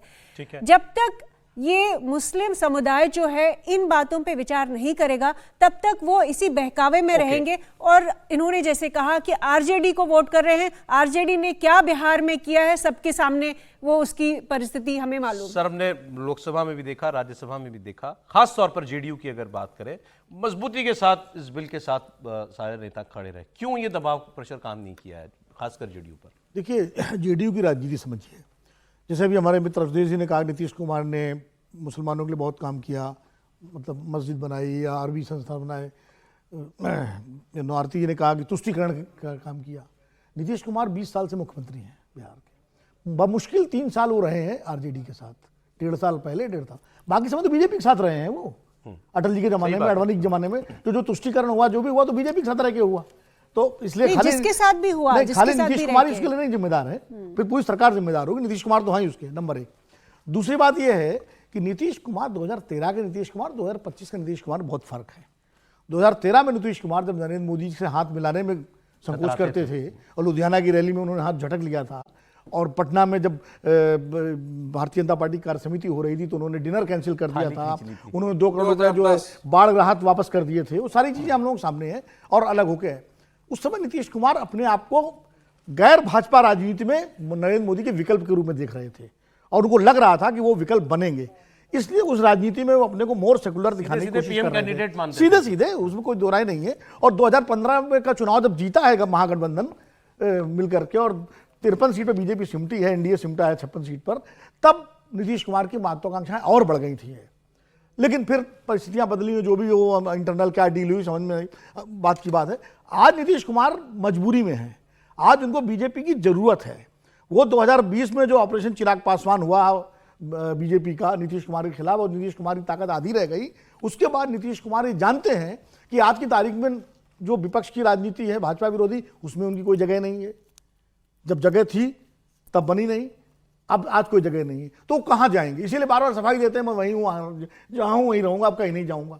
क्योंकि वो अगर बीजेपी से अलग होते हैं तो जाएंगे कहाँ? वो तो यही मजबूरी चिराग पासवान की भी है, यही मजबूरी जीतन राम मांझी तो सबसे बड़ी फोर्स नहीं है, यही मजबूरी इनकी भी है, नीतीश कुमार की। तो बीजेपी की जरूरत नीतीश कुमार है, लेकिन बीजेपी नीतीश कुमार की ज्यादा बड़ी जरूरत है, क्योंकि नीतीश कुमार अगर अलग हो गए तो कहीं के नहीं रहेंगे। ठीक है, नहीं देखिए इसमें मजबूरी देखिए मजबूरी में नहीं है। ये जो दो शब्द आपने प्रयोग किए, एक तो ये मजबूरी में सपोर्ट नहीं कर रहे हैं, धीरे धीरे ये सब पार्टियां कन्विंस हुई हैं कि बीजेपी एंटी मुस्लिम काम नहीं कर रही है। अभी तक इस प्रकार से सपोर्ट से मुसलमानों के, गरीबों का, मुसलमानों में जो उदारवादी प्रगतिशील है वो हाशिए पर गए हैं। तो इसलिए समझ में आई। नीतीश कुमार आरजेडी के साथ होते तो क्या वोट कर देते? नहीं देखिए, तो इसीलिए तो अब नहीं है नीतीश कुमार। और ये बात इनकी सही है कि बीजेपी उस समय जो नीतीश के साथ थी, बीजेपी को कई जगह आंदोलन करने पड़ते थे और सेंट्रल लीडरशिप की हस्तक्षेप न करने के कारण बीजेपी को समस्या तो पैदा हुई थी। आप एक लाइन आप कह रहे हैं, इसके बाद मैं दूसरा बयान सुनाता हूं। मुसलमानों के तुष्टीकरण की राजनीति करके कांग्रेस कहां पहुंची, नीतीश को कितना वोट मिला ये साबित हो गया। लेकिन जरा वोटिंग में देखिए, एक भी मुसलमान वोट मुसलमानों के लिए ये नहीं कह के आया कि इसमें बड़ी गड़बड़ झाला था, लालू जी भी कहते थे, सबने वोट उन्हीं को किया है। वहां लॉजिक खत्म हो जाता है। ये तो आप कह रही थी अभी। हाँ। ये सांसद है की पार्टी को, इसको चिन्हित करना बड़ा जरूरी है।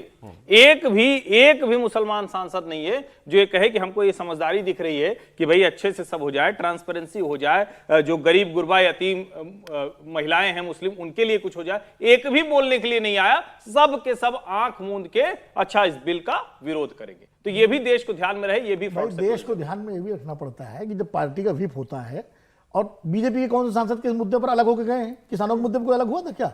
जब पूरा किसान आंदोलन धरनों पर बैठा हुआ था, तब उनके इनकॉन्शियस कहाँ चली गई थी? पार्लियामेंट्री डेमोक्रेसी में पार्टी के साथ ही रहते हैं, चाहे मुसलमान हो चाहे हिंदू हो। किसान कानून तो सबके समर्थन का, तो किसने विरोध किया था उस कानून? नहीं विरोध करना ही नहीं था। क्यों नहीं विरोध करना? तो मांग थी। अरे भाई किसान कानून के पक्ष में हम लोग लंबे समय से उठा रहे थे कि इन्वेस्टमेंट वगैरह उसमें, लेकिन ये तो रिलीजियस लाइंस पे दोनों का फर्क है। दोनों का फर्क भी है। हिंदू सांसदों ने विरोध किया है रिलीजियस पार्टियों के, खाली मुसलमानों पर। अच्छा चलिए, 3 तलाक पे कौन सा मुसलमान था जिसने कहा हिंदू सांसदों ने ऐसा है, शाहबानों में आरिफ मोहम्मद खान नहीं, जो लोग पार्टी छोड़ के भी मुस्लिम मुद्दे पर गए हैं, सारे उदाहरण है, दोनों में स्ट्राइकिंग डिफरेंसेस है। और आप विनोद जी से इस पर हमारे कहूंगा थोड़ा उस मानसिकता से। अच्छा, मैं अब जरा बृजलाल जी का मैंने कहा था आपको बयान सुनाऊंगा। ये राज्यसभा से यूपी के सांसद हैं, बीजेपी के, और सीनियर पुलिसमैन रहे हैं। और इन्होंने वो मैसेज जो मैं आपसे कह रहा था ना कि अब ये पहुंचाना पड़ेगा मुसलमानों के बीच में बीजेपी एनडीए को, या वो पहुंच गया, इसीलिए सबने कहा कि ऐसा कोई आपको सड़कों पर रोष नहीं दिखाई दे रहा है। वो बता रहे हैं किसको फायदा होता था इस वक्त से, और जातियों के नाम लेकर के बता रहे हैं। ये बैठे थे वक्फ बोर्ड में, जगह जगह संपत्तियां जिनके हाथ में हैं, और किनको नहीं मिल रहा है, और वो 85-90% है जिसको नहीं मिल रहा है, उनके भी नाम गिनवा दिए। सुनिए। ये जो वक्फ अब तक है, आज मौजूद है, इस पर केवल मुसलमानों के अभिजात वर्ग का आधिपत्य है महोदय। इसमें कौन है? शेख, सैयद, पठान, सिद्दीकी, मिर्जा आदि। इसमें श्रीमंत गरीब मुसलमानों का, पसमंदा मुसलमानों का कोई इसमें रोल नहीं रहा। केवल यही लोग इसका एंजॉय करते रहे। अब ये जो अधिनियम आ रहा है, इसमें उन लोगों को न्याय मिलेगा महोदय, भटियारा, फकीर, डफाली, हलाल खोर, लाल बेगी, मुस्लिम बंजारा, धोबी, नाई, मुस्लिम जोगी, रंगरेज, मोची, भिस्ती, मुकेरी, इनको न्याय मिलेगा जिसको इन्होंने किनारे कर दिया था महोदय। ये वो लोग हैं जो कभी कन्वर्ट हुए थे और ये दलित थे। अब इस बहुत से नेताओं ने ये भी कहा कि मुसलमानों को मत बांटिए, आप ये बिल लाकर मुसलमानों में भेद पैदा करना चाह रहे हैं। उन्होंने खुल के ही कह दिया जो वो कहना चाह रहे थे। हर्षवर्धन जी। नहीं, मुझे लगता है कि ये तो सच्चाई है, और बस अखिलेश यादव जैसे, गौरव गोगोई जैसे, या ऐसे नेता जो बार बार जिसको एक ढांचे में रखते हैं, एक उनका पक्का वाला सेट वाला पैमाना है कि नहीं नहीं भाई, मुसलमान है तो सिर्फ मुसलमान है, हिंदू है तो मतलब उसको ब्राह्मण, ठाकुर, बनिया, लाला, पिछड़ा, जाति में भी उपजाति, उपजाति में भी उपजाति, वो सब खोज लाएंगे। तो ये वो हिंदू में ही करते हैं। बड़ा साफ तो दिखा जब डिबेट में अखिलेश यादव ने कह दिया कि इस्लाम में तो भाईचारा है, ये भारतीय जनता पार्टी की रणनीति है कि मुसलमानों को बांट दो अपना वोट बैंक ठीक करने के लिए, जबकि बटेगा तो पीडीए बांटेगा। अब सोचिए, इतना कहने का साहस कोई नेता भारत जैसे हिंदू बहुसंख्यक देश की संसद में, जो हिंदुओं से ही चुनकर आ रहा है, वो कह देता है। लेकिन अब वो कहां तक पहुंचे? वो वहां तक पहुंच गए थे कि इत्र की सुगंध है और गोपालक गोवंश कहीं रहेगा, गौ माता के लिए स्थान बनेगा आश्रय स्थल, तो वहां से दुर्गंध है। मुझे लगता है अब ये लड़ाई आर पार वाली हो गई है। अब उनको साफ साफ लग रहा है कि जो मुस्लिम वीटो था वो पॉलिटिक्स खत्म हुई, मुस्लिम के नाम पर अब कोई राजनीति हो नहीं सकती। वो उनको इतना भड़का देना चाहते हैं कि एनआरकी की स्थिति हो जाए, जो सीए में किया, जो दूसरे समय में किया, और फिर कुछ हिंदुओं को कहा जाए देखो ऐसा वक्त कभी देखा था आपने? लेकिन इतना मुझे खराब वक्त देखा था, जबकि हो उल्टा रहा है। लेकिन मुझे पूरा इस पे विश्वास है कि जो मुस्लिम समुदाय है भारत में, वो भी जागरूक हुआ है, उनको भी समझ है कि उनका शोषण कैसे कांग्रेस पार्टी ने और ये समाजवादी पार्टी और विपक्ष की कई सारी पार्टियों ने कैसे शोषण किया है उनका कार्ड इस्तेमाल करके खुद पावर में रहे। ये लैंड माफिया क्या है? ये तो नेक्सस है। इसमें कांग्रेस के लोग भी मिलेंगे आपको, समाजवादी पार्टी के लोग भी मिलेंगे। वो मुसलमान नहीं होंगे, वो हिंदू होंगे। उनके साथ मुसलमानों का जो अशराफ है, उनका जो नेक्सस है, इसमें बहुत क्लियर है कि जो गरीब, जो पसमानदा मुसलमान है, वो सबसे ज्यादा बड़ा विक्टिम है। लेकिन जैसे हिंदू समाज के अंदर दलित और पिछड़ा वर्ग जो है उसका और सवर्ण का भेद साफ दिखाई देता है कि भाई ये हमारा शोषण करते आए। ये क्या मुसलमानों में है इतनी क्लियरली? बिल्कुल, बहुत क्लियर है। अगर आप जाइए कहीं पे भी चले जाइए, आप असम, वो मानते हैं क्या ऐसा? मैं ये पूछ रहा हूँ। उनको तो ये मालूम ही नहीं है कि कोई ऐसी चीज है कि कोई एलीट बैठा है, एलीट बैठा है। उनको शादी तक नहीं होती है। सही कह रहे हैं, शादी तक नहीं होती। जो अपर कास्ट मुस्लिम है, मानते हैं। मुसलमानों में ये जाति विभाजन कहाँ से है? जो मुसलमान जिनके एंसेस्टर्स बाहर से आए, अफगानिस्तान से, टर्की से, जो अशराफ कहलाते हैं मोस्टली, उनके आप फीचर्स देखिए, उनका अलग, उनकी लीनिएज सच में बाहर है। रियली वो तो भाई, वो चूंकि आप दोनों का फर्क देखिए, आप जुलाहे को देखिए, आप बढ़ई को देखिए, नाई को देखिए, धोबी को देखिए, जो मुस्लिम्स हैं उनके फीचर्स, उनका रहन सहन, उनका पूरा जो कन्वर्टेड है। बरिजलाल ये कह रहे थे कि ये कन्वर्टेड है, ये हमारे हैं। और उनमें शादी ब्याह नहीं होते हैं, वो हमेशा अशराफ में शादी करते हैं, बड़ी डेस्पिकेबल भाषा इस्तेमाल करते हैं। तो जैसे हिंदुओं में जाति सूचक अपमानित करके जो तमाम सारे गांव देहात में होते थे, वैसे ही वहां भी होता है। सोसाइटी तो होगी है ना, खाली आप नमाज पढ़ने लगते हैं, कुरान पढ़ने लगते हैं, और वो मंदिर। बीजेपी इसको एक्सप्लॉइट करना चाह रही है, लेकिन कुछ कर बीजेपी, देखिए बीजेपी कर चाहेगी तब। बीजेपी को फिर ये देखिए, बीजेपी ये ऐसे नहीं चलेगा काम। बीजेपी को फिर उन तत्वों पे लगाम लगानी पड़ेगी जो आधार कार्ड देख के पीटते हैं उनको, क्योंकि वो तो पसमानदा ही पीटते हैं ना। वो सब्जी वाला तो पसमानदा, अशराफ थोड़ी कोई पीटता है, वो ना ही पीटता है जिसकी दुकान आप बंद कराते हो। तो वो बीजेपी को कंट्रोल करना पड़ेगा। अमित शाह जी ने एक तो पूरा मोर्चा संभाल रखा था पूरे 2 दिन। इसकी बात आगे हम लोग अगले हिस्से में थोड़ा और डिटेल में करेंगे। ये अमित शाह जी का जो रूप दिखाई दिया है वो देश के सामने आया इसकी बात। लेकिन उन्होंने एक बात कही कि अभी 3 टर्म हुए मोदी जी को, अभी 3 टर्म और रहेंगे। तो सामने से पूछा अखिलेश यादव ने, अरे योगी जी पर भी तो बोलिए। योगी जी पर क्या बोलूं, योगी जी भी रिपीट होंगे। तो अमित शाह जी ने कहा योगी जी रिपीट होंगे। अब आजकल की पॉलिटिकल गॉसिप में सबसे बड़ी गॉसिप यही है कि योगी जी की और अमित शाह की नहीं बनती। पहले लोग दबी जबान में कहते थे, अब लोगों ने खोल के कहना शुरू कर दिया।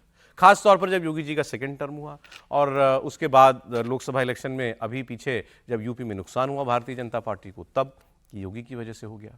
तो और फिर उनके बहुत सारे साथियों ने भी जो है दिल्ली की दौड़ लगाई। तो ये बातें तो खूब उठ के जोर शोर से होने लगी, कुछ प्रॉब्लम तो है। और दिल्ली में कोई बड़ा नेता, वो उसका हाथ है सब योगी विरोधियों के ऊपर।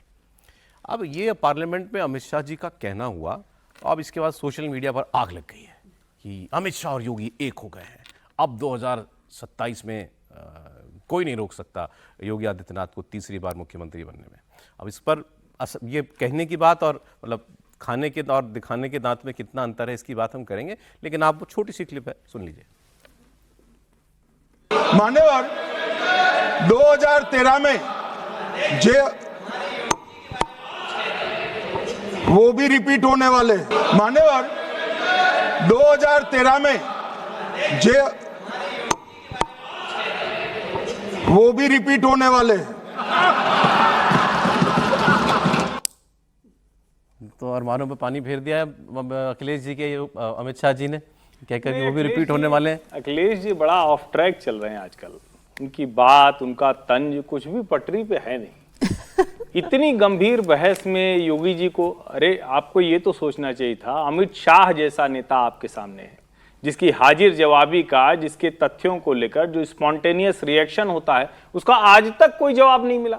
आप एक पकड़ नहीं पाए अमित शाह को। अब लोकसभा में इतना समय हो गया। अखिलेश जी ने इसके बाद आज ट्वीट भी किया है। अच्छा। और उन्होंने लिखा है, मुंह से निकला रिपीट, मन में था डिलीट। यही मैं कह रहा हूं। तो हालांकि इस पर हमने उनको कहा था कि भाई मन की बात आप इतनी जान लेते हैं तो जरा जनता के मन की बात थोड़ी जान लेते हैं।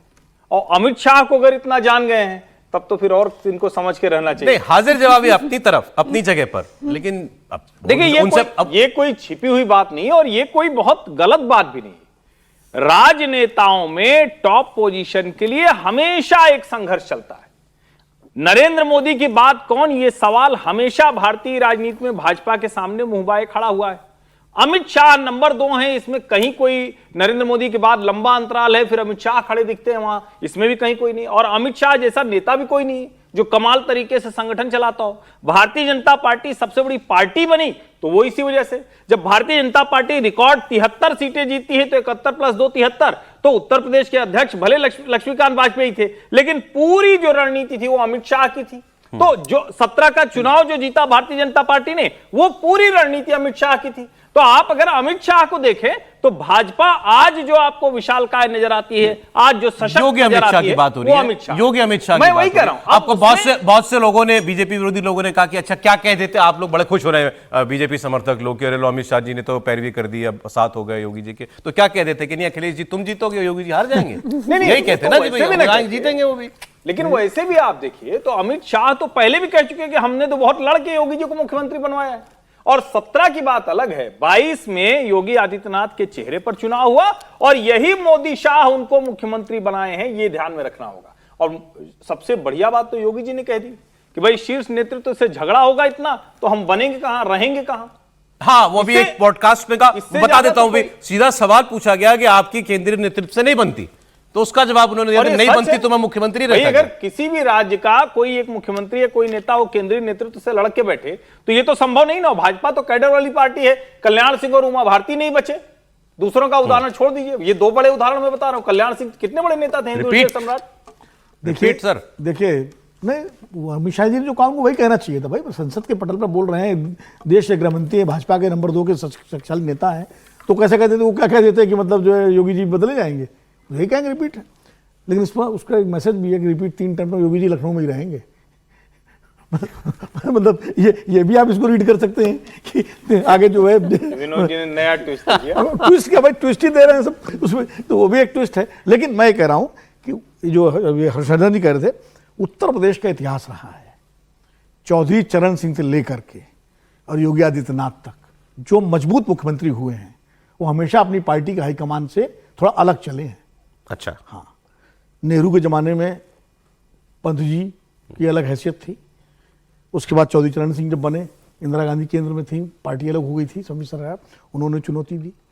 उसके बाद बहुगुणा ने इंदिरा गांधी को चुनौती दी, समझे। उसके बाद आप आइए, जब बीपी सिंह बने तो मुलायम सिंह ने उनको चुनौती दी, फिर कल्याण सिंह और उसका किस्सा भी बता ही दिया। वो भी तो लालगढ़ वाले कांग्रेस वाले थे, उत्तराखंड के तिवारी जी उन्होंने चुनौती कभी नहीं दी, वो चुनौती नहीं दी, कभी चुनौती नहीं दी। वो मतलब जब राजीव गांधी का निधन हो गया था, वो केंद्र में दावेदार थे प्रधानमंत्री पद के लिए, लेकिन वो कभी हेड ऑन नहीं लिया है। यूपी का मजबूत नेता पार्टी को थोड़ी ठसक दिखाता है, मजबूत ठसक दिखाता है। कितना हेड ऑन लेता नहीं लेता अलग बात है, सिचुएशन की बात होती है। लेकिन इसलिए भाई आप पुराने उसमें देख लीजिए ना, 2022 से पहले, ठीक है, पूरे विधायक जो है 150 विधायक धरने बैठ गए विधानसभा के अंदर, योगी जी नहीं हिले। उसके बाद राधा मोहन सिंह लेके लिस्ट राजभवन जा रहे हैं, उनसे कितने सारे प्रकरण हुए हैं। तो योगी जी अपनी ताकत तो दिखाई ना सर, ये बस ये योगी जी ताकत तो नहीं इसमें, लेकिन योगी जी कभी मोदी सब कुछ तो मोदी जी करते हैं। अभी 8 साल हुआ, अरे भाई तो मोदी का ही चेहरा लगा, उनके प्रधानमंत्री हैं, तो कभी मोदी जी ने कभी केंद्रीय नेतृत्व के खिलाफ कोई ऐसा नहीं, मोदी जी उनके प्रधानमंत्री हैं यार। 3 डीजी एक्टिंग लग रहे हैं, चीफ सेक्रेटरी एक्टिंग, ये सब चीजें भी तो फैक्ट है। अब इसको कैसे इसको छोड़ सकते? आप लोग कहां करें? अखिलेश जी के सामने सत्ता में जाने में कौन इस समय बाधा है?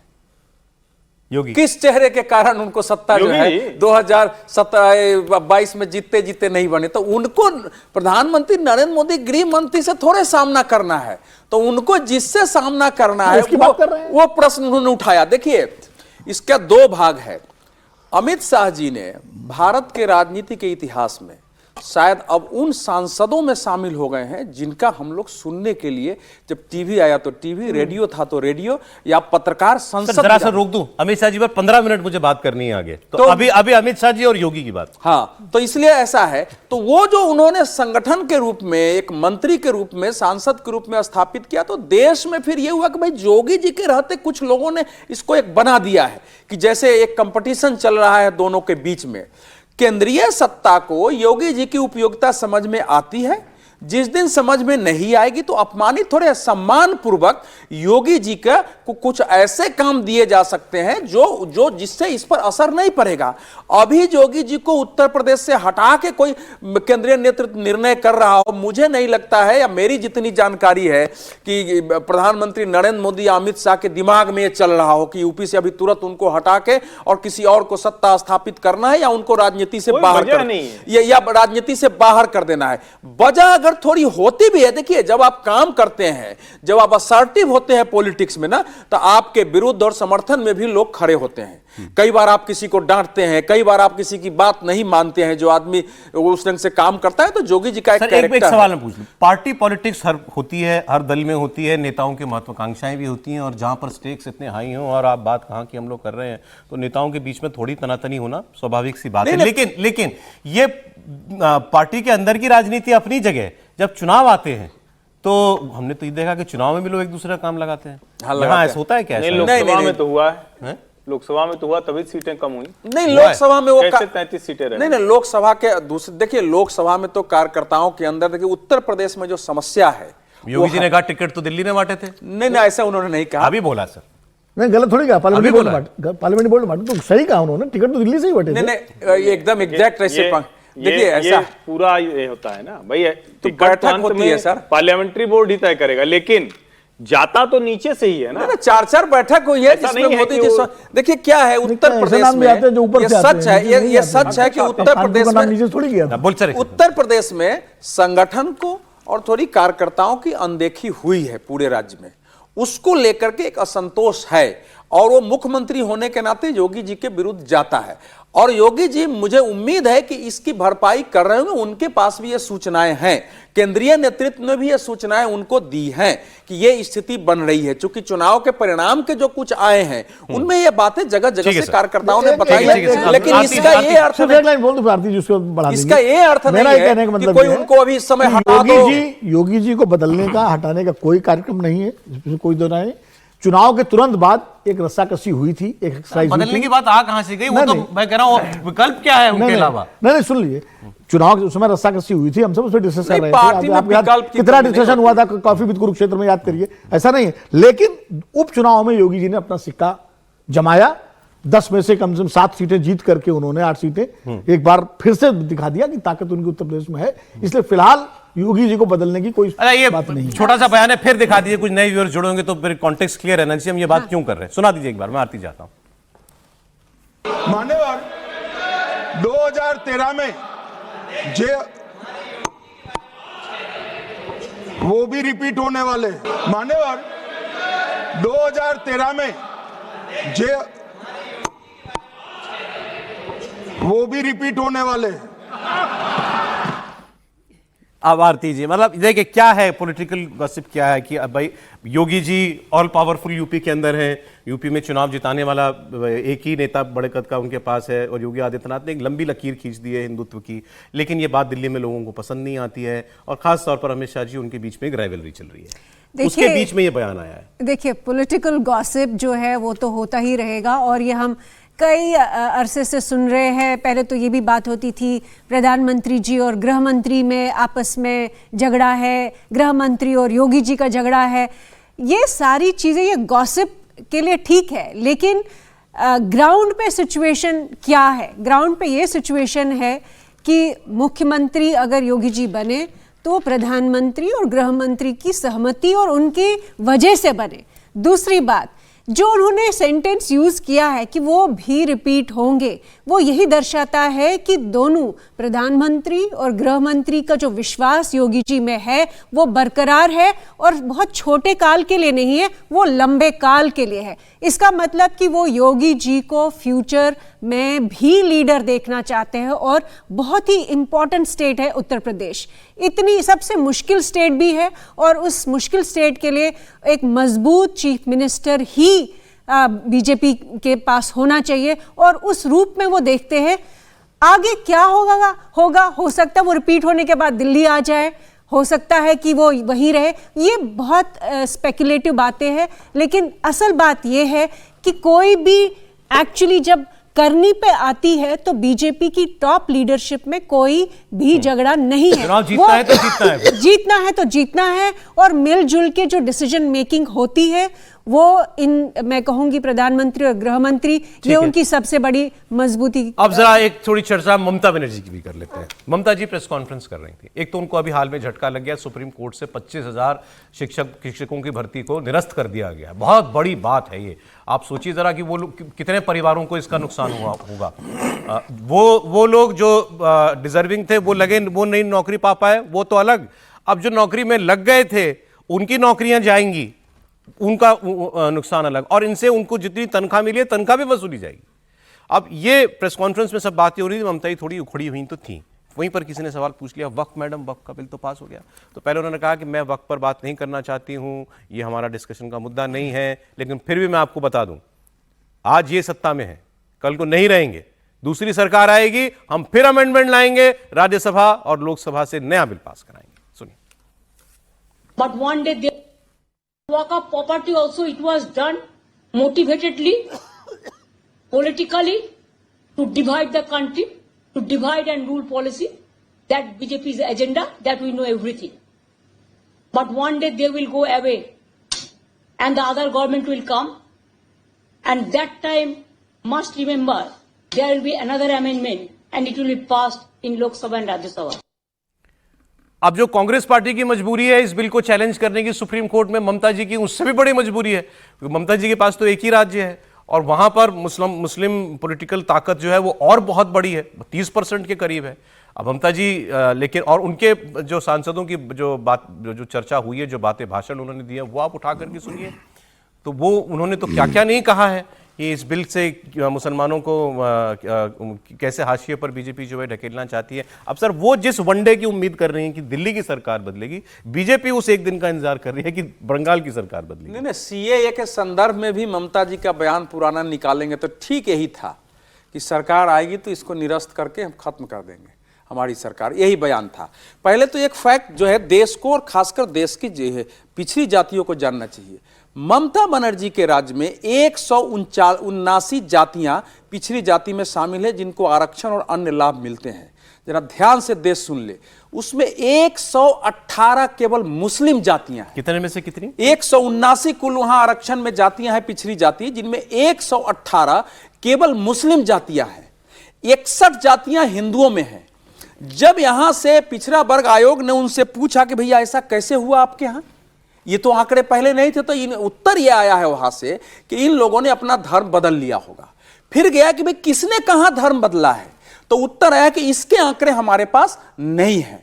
तो आप सोचिए कि पश्चिम बंगाल में प्रिज्यूम करके कि ये हिंदू थे, इन्होंने कन्वर्ट हो गए, लेकिन है बैकवर्ड तो इनको। अब आप कल्पना करिए जरा, 179 में अगर 118 पिछली जातियां मुसलमानों में है, जहां कहा जाता है कि जातियां नहीं है, तो उत्तर प्रदेश की मुस्लिम पॉलिटिक्स ममता बनर्जी की लीडरशिप में कैसे चल रही होगी। पूरा आरक्षण का लाभ वहां जो है वो मुसलमानों के पास जा रहा है और इसके भय से भी हिंदू जो है कन्वर्ट हो रहे हैं। आरक्षण नहीं है, शैक्षणिक क्षेत्र में जाना नहीं है, ये बाजाबता वहां का सिचुएशन है। 30% मुस्लिम वोट है, हालांकि ये बढ़ा है। 1971 में आप देखेंगे ना, 1981 में 21.5% मुस्लिम आबादी थी। 2011 आते आते आप देखिए क्या 1971 का इसलिए नहीं दे रहा हूं कि विभाजन हुआ था, तो अब क्या सिचुएशन बना है वहां। तो ये कन्वर्जन जो हो रहा है ना, इस कन्वर्टेड वोट को बनाए रखना, कंसोलिडेट करना, लेकिन चूंकि इस समय मुसलमानों का भी देश में एक बड़ा वर्ग समझने लगा है कि नरेंद्र मोदी सरकार के जो भी कार्य हो, 3 तलाक से संबंधित हो या ये वक्फ विधेयक हो, ये इस्लाम विरोधी न हो करके पिछड़े वंचित उसमें जो दलित है, जो महिलाएं हैं, उनके हक में कानून है। पॉलिटिकली तो ममता बनर्जी को इस बिल से नुकसान का तो कोई सवाल ही नहीं है भाई, उनका तो वोट तो कहीं जा नहीं रहा। उनका जो स्टैंड है, इसीलिए उन्होंने एग्रेसिव स्टैंड लिया है कि हम सरकार में आएंगे दिल्ली में तो हम इसको खत्म कर देंगे। अब सरकार में कब आएंगी कौन जान रहा है, किसको पता आएंगी कि नहीं आएंगी। लेकिन मैसेजिंग के लिए चीज़ें होती हैं पॉलिटिक्स में कि भाई हम ये कर देंगे। तो इसलिए वो सारा 2021 में 26 में अप्रैल में चुनाव है बंगाल में, तो ममता बनर्जी पूरी किलेबंदी पेशबंदी अपनी कर रही है अपने। अमित शाह ने इन पर भी बोला था कि बंगाल में भी बदलने वाली है सरकार, वहां आयुष्मान भारत लागू करेंगे। नहीं देखिए, बोलना चाहिए भाई, वो बीजेपी वहाँ सबसे बड़ी विपक्षी पार्टी है। पिछले चुनाव में भी बीजेपी पूरी ताकत लगाई और मतलब जो है 73-74 सीटों पर सिमट गई, लेकिन रह गए। हालांकि उसका ग्रोथ हुआ, आप ये देख सकते हैं। तो अमित शाह जी ने कहा, सही कहा, कहना भी चाहिए। अब ये लड़ाई तो जैसे चुनाव नजदीक आएगा बीजेपी और ममता बनर्जी के बीच में चलेगी और दिखाई पड़ेगी। अभी तो बहुत कुछ होगा। अभी आप देखिएगा तमाम, अब जैसे उस दिन शुभेंदु अधिकारी का आप दिखाई रहे थे, वो कैसे वो हिजाब डाल करके नकल कर रहे थे, तो ये सब चलेगा। तो आपको एक बड़ी खबर देता हूं, बैंकॉक में जहां प्रधानमंत्री बिम्स्टेक समिट के लिए गए हैं, प्रधानमंत्री नरेंद्र मोदी और बांग्लादेश के अंतरिम सरकार के प्रमुख मोहम्मद यूनुस की मुलाकात हुई है। थाईलैंड में बिम्स्टेक शिखर सम्मेलन के बीच ये मीटिंग हुई है। शेख हसीना के पिछले साल अगस्त में तख्ता पलट के बाद दोनों नेताओं के बीच ये पहली मुलाकात है। प्रधानमंत्री मोदी ने बातचीत में बांग्लादेश में हिंदुओं पर हो रहे अत्याचार का मुद्दा भी उठाया है। बांग्लादेश की ओर से शेख हसीना के प्रत्यर्पण की बात भी कही गई है, लेकिन इस पर अभी तक विदेश मंत्रालय की तरफ से कोई ऑफिशियल प्रतिक्रिया नहीं है। तस्वीरें आप देख रहे हैं, प्रधानमंत्री के बिम्स्टेक समिट में आज ये मुलाकात हुई मोहम्मद यूनुस और प्रधानमंत्री नरेंद्र मोदी की। ये भी मैं आपको जानकारी दे दूं कि इस मीटिंग के लिए जो रिक्वेस्ट की गई थी वो बांग्लादेश की तरफ से की गई थी और प्रधानमंत्री के ऑफिशियल शेड्यूल में ये दौरान ये मुलाकात नहीं लगी हुई थी, लेकिन उसके बाद समय दिया गया और फिर ये मुलाकात अभी चल रही है, हमें जो बताया गया है। और प्रधानमंत्री ने पहले भी बांग्लादेश के हिंदुओं के ऊपर हो रहे अत्याचारों पर उन्होंने कंसर्न जाहिर किया था और इस मुलाकात में उन्होंने सीधे सीधे वो वहाँ के अंतरिम सरकार की मुखिया मोहम्मद यूनुस को कन्वे भी कर दिया है। और बांग्लादेश की तरफ से पहले भी भारत को चिट्ठी लिख करके शेख हसीना के प्रत्यर्पण की मांग की गई थी और बताया जा रहा है एक बार फिर उन्होंने वही मांग दोहराई भी है। विदेश सचिव विक्रम मिस्री ने अभी उनका रिएक्शन आ गया है, मैं आपको सुनाता हूं इस मुलाकात पर। साथ ले लेता हूं। देखिए, जहां तक शेख हसीना का सवाल है और उनके सिलसिले में जो बांग्लादेश की ओर से एक निवेदन आया है, मैं इसके बारे में इस समय पे इसके बारे में बातचीत हुई थी और जो हमारे स्पोक्सपर्सन हैं उन्होंने पहले ही इसके बारे में आपको अवगत किया है कि हमारे पास इस मुद्दे पे एक निवेदन आया है। इस समय इस विषय पे कुछ और कहना मेरे लिए उचित नहीं होगा। माइनॉरिटीज़ की, अल्पसंख्यकों की जो वहाँ पे हालत है और इस विषय को लेके बातचीत में जो दोनों लीडर्स के बीच में हुई, जैसा मैंने अपने रिमार्क्स में कहा, प्रधानमंत्री जी ने इस मुद्दे को खुल के सामने रखा। इसके बारे में हमारी गहरी चिंता उन्होंने। विजय लक्ष्मी हमारी सहयोगी जुड़ी हैं, वो आपको और बताएंगी इसमें क्या मुलाकात में क्या बातें हुई हैं। जी विजय लक्ष्मी। देखिए सौरभ, बिम्स्टेक के साइटिंग्स में ये मीटिंग जो है हुई है। बांग्लादेश भी बिम्स्टेक का एक सदस्य देश है और उसके जो चीफ एडवाइजर है, जो अंतरिम सरकार है बांग्लादेश की, मोहम्मद यूनुस साहब के साथ प्रधानमंत्री नरेंद्र मोदी की मुलाकात हुई है और उसमें अल्पसंख्यक हिंदुओं के ऊपर जो अत्याचार वहां पर हुए, ये मुद्दा भारत की तरफ से इस मीटिंग के दौरान उठाया गया। इसके साथ ही जो फॉरेन सेक्रेटरी ने भी कहा कि शेख हसीना के एक्सट्रेडिशन का मुद्दा भी जो है वो बांग्लादेश की तरफ से उठाया गया। उनके प्रत्यर्पण का मुद्दा भी बांग्लादेश की तरफ से उठाया गया। बॉर्डर सिक्योरिटी के कुछ कंसर्न्स के इश्यूज को लेकर के भी दोनों के प्रधानमंत्री नरेंद्र मोदी और बांग्लादेश की अंतरिम सरकार के चीफ एडवाइजर मोहम्मद यूनुस साहब के साथ बातचीत में किया गया। भारत ने अपनी तरफ से कहा कि वो अच्छे और मजबूत रिश्ते जो है वो बांग्लादेश के साथ चाहता है। काफी अहम मुलाकात ये इस लिहाज से हो जाती है सौरभ की ये पहली मुलाकात है प्रधानमंत्री नरेंद्र मोदी की बांग्लादेश के जो अंतरिम सरकार के चीफ एडवाइजर हैं शेख हसीना की सरकार के गिरने के बाद ये पहली मुलाकात है। और इस मुलाकात में दोनों ने काफी मुद्दों पर बातचीत की, चाहे वो जियोपॉलिटिक्स के इश्यूज हों, चाहे दोनों देशों के बीच में द्विपक्षीय संबंधों की बात हो, जिसमें शेख हसीना के प्रत्यर्पण से लेकर के बॉर्डर के इशू से लेकर के तमाम चीजों पर बातचीत हुई। बहुत शुक्रिया विजय लक्ष्मी आपका। लेकिन ये मुलाकात बड़ी अहम है और आप दोनों देशों की प्रायोरिटी देखिए।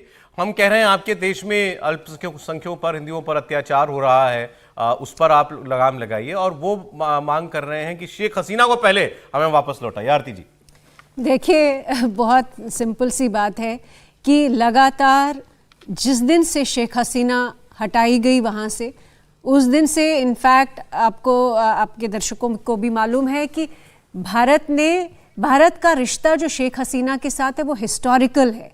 उसमें ये ट्रांजैक्शनल रिलेशनशिप नहीं है। उनको पनाह अगर दी है वो इसलिए नहीं दी है कि कुछ हम बांग्लादेश से निचोड़ना चाहते हैं, वो इसलिए दी है क्योंकि शेख हसीना के साथ एक पुराना रिश्ता है। वो भारत की परंपरा को समझती है, वो बांग्लादेश को बहुत अच्छे से समझती है, और ओवरऑल बांग्लादेश और हिंदुस्तान की रिलेशनशिप जो बहुत स्ट्रांग रही है हिस्टोरिकली 1971 से लेकर अभी तक, वो उसका सबसे बड़ा सिंबल है।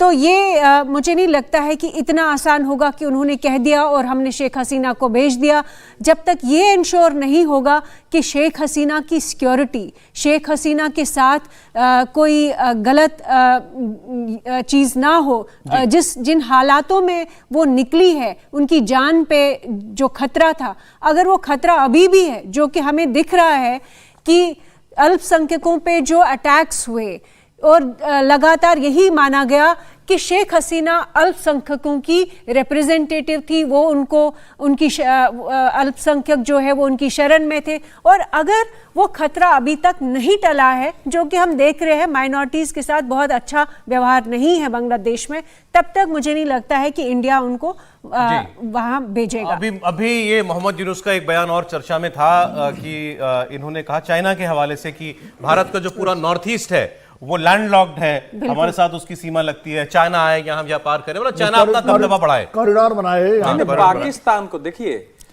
यूनुस को मैंने जब आए थे तो मैंने कहा कि एक उदार चेहरे में छिपे हुए जिहादी हैं ये।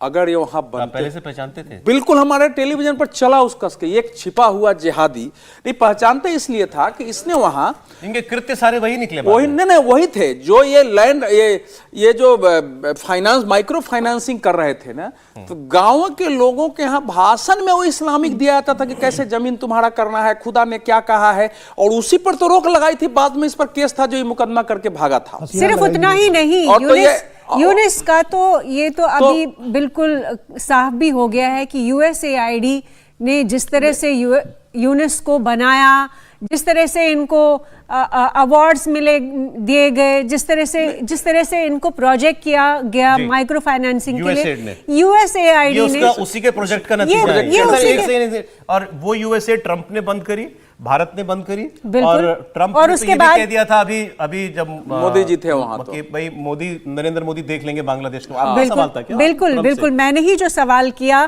कि 2020 में और 2020 यूएस में और 2024 इंडिया के इलेक्शंस, इनफैक्ट पहले बात भी हो रही थी कि जो सीटें नीचे घटी बीजेपी की, उसका कारण क्या था। अब तो बहुत साफ है कि यूएसएआईडी का इलेक्शन इंटरफेरेंस रहा इंडिया में, यूएसएआईडी का ही प्रोजेक्ट है यूनुस, और यूएसएआईडी की वजह से ही तख्ता पलट हुआ बांग्लादेश में, इसमें तो कोई दोहराई नहीं है। उन्होंने जो इलेक्शन इंटरफेरेंस ही नहीं, जो रेजिम चेंज का लगातार यूएसएआईडी के प्रोजेक्ट्स रहे हैं पिछले 75 साल तो नहीं, लेकिन लगभग पिछले 40-50 साल में, वो किसी के सामने छुपा नहीं है। वो तो ट्रंप ने भी एक्सेप्ट कर लिया, और जब से यूएसएआईडी पे जो फंडिंग फ्रीज हुई है, अब देखिए यूनिस जाके अब चाइना को बोल रहे हैं, शी जिनपिंग को बोल रहे हैं कि आप इंडिया पे अटैक कीजिए। 3 मीटिंग्स रिक्वेस्ट कर चुके हैं भारत से, बिल्कुल, लेकिन अब यहाँ पर उनकी मुलाकात हुई है। देखिए ऐसा है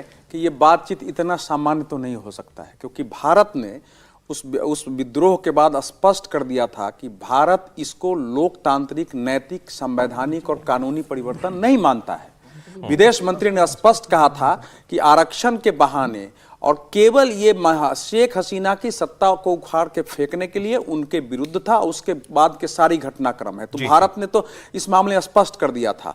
जिस ढंग से पाकिस्तान की सेना बांग्लादेश की सेना के साथ ट्रेनिंग कर रही है, अभ्यास कर रहा है, वहां से जो बड़े आप बिना वीजा के आके अराइवल वीजा आप बांग्लादेश में ले सकते हैं। वहां की जो कार्गो है वो बिना किसी उसके चेक के वहां उतारे जा सकते हैं।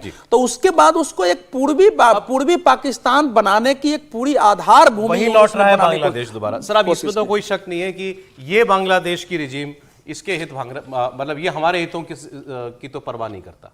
नहीं, जिस तरह से जो पूरा रवैया रहा है यूनुस रिजीम का, वो तो इसी की तायद करता है कि भाई जिस तरह वहाँ हिंदुओं पर हमले हुए, उन मुसलमानों पर हमले हुए जो आवामी लीग के समर्थक थे, और पूरा टारगेट करके लोगों की पिटाई हुई और धार्मिक स्थलों को तोड़ा गया, क्रिश्चियंस पे भी हुए, सब पे हुए, तो उससे जाहिर है। और यूनुस जी ने कोई इसमें कारगर लगाम लगाने कोई प्रयास भी नहीं किया, खाली बयानबाजी जरूर की।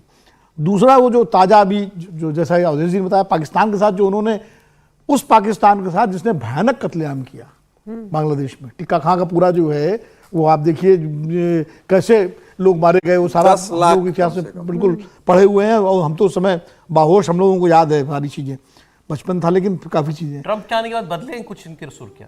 नहीं बदलेंगे तो है, तभी तो ये मुलाकात हो रही है। नहीं बदले तो सुर तो बदले ही, तभी तो वो चाइना को जाके कह रहे हैं कि आप इनको ये चिकन नेक एरिया से, चाइना को जाके आप कह रहे हैं कि नॉर्थ ईस्ट के भारत के जो 7 सिस्टर्स हैं उनको वो लैंड लॉक्ड हैं, तो उनको आप जो है लेके एक एक्सेस दे दीजिए। भाई ये क्या बात हुई? हमारे राज्य है, हमारे पास एक्सेस है, क्यों नहीं? बे ऑफ बंगाल की एक्सेस है ना हमारे पास, वो त्रिपुरा से होते हुए उधर से एक्सेस है। और आप कौन होते हैं कहने वाले कि एक्सेस दे दीजिए? आप भाई आप अपना बांग्लादेश संभालिए ना। ये और भारत कोई इतना कमजोर देश नहीं कि उसको एक्सेस चाइना की मदद से चाहिए या चाइना के यहाँ। तो ये उनका जो तेवर है पूरे, तो पूरी तरह से भारत विरोधी। बांग्लादेश में भी बातें, दूसरे तख्ता पलट की भी बातें होने लगी हैं। हाँ, होने लगी, बिल्कुल होने लगी। और हो जाए, सेना के साथ जो मतभेद सामने आए थे अभी, जो उन्होंने जनरल ने वहां पर बोला था, उससे साफ है कि वो खुश नहीं है। पाकिस्तान के साथ जो यूनिस सरकार की पींगें बढ़ रही हैं, उससे वहां की सेना खुश नहीं है। और इसलिए खुश नहीं है कि बांग्लादेश की सेना का जो रिश्ता भारत के सेना में भी 2 भाग है।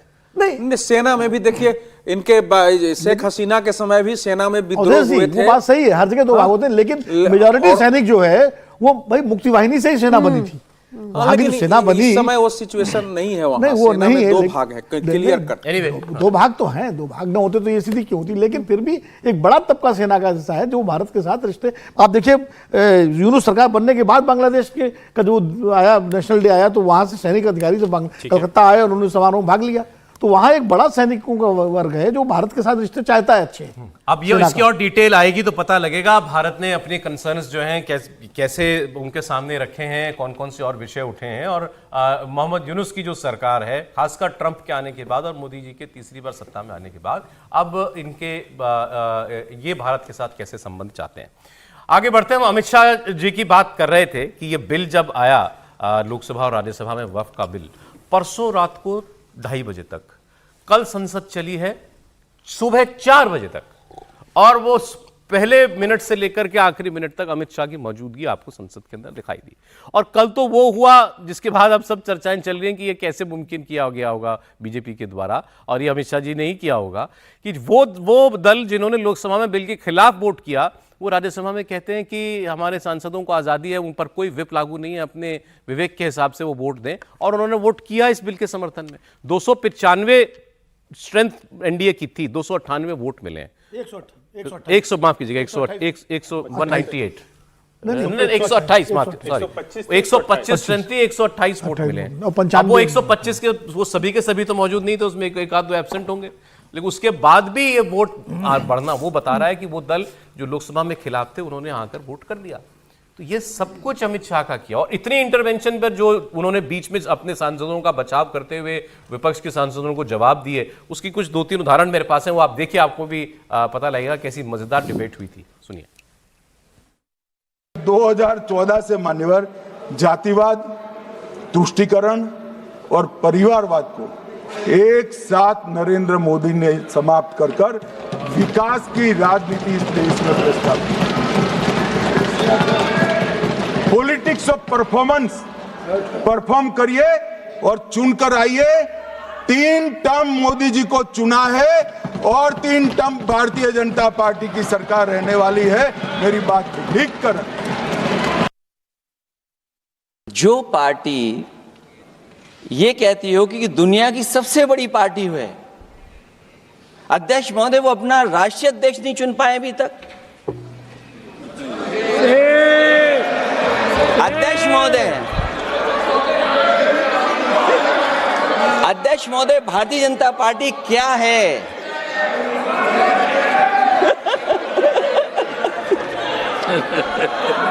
जी मैं अखिलेश जी ने बहुत हंसते हंसते कहा है, इसको हंसते हंसते जवाब देना। ये सामने जितनी पार्टियां हैं उनका राष्ट्रीय अध्यक्ष उन 5 लोगों को ही चुनना है परिवार के।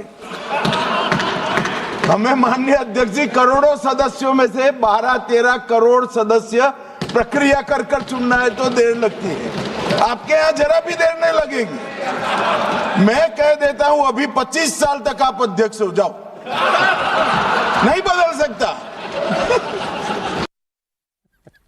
26/11 आरएसएस ने कराया, सदन के सदस्य बैठे हुए हैं। हाफिज साहब और सुनिए, जाकिर नायक शांति का मसीहा सदन में सदस्य बैठे हुए हैं। सर किसने जोड़ा? मैं नहीं कह रहा हूं जोड़ा, हमने किससे जोड़ा मैं बताना चाहता हूं। मैं अपनी बात, सर मैंने नाम किसी का नहीं लिया। सर आपने उड़ता तीर क्यों पकड़ लिया? और जो माननीय सदस्य ने भी मेरे बारे में भी कहा है, मैं उनके निंदा करता हूं। माननीय सदस्य सुधांशु जी ने दिग्विजय सिंह का नाम नहीं दिया। अब वो खड़े होकर कहे मेरे बारे में कहा, इससे साबित हो गए।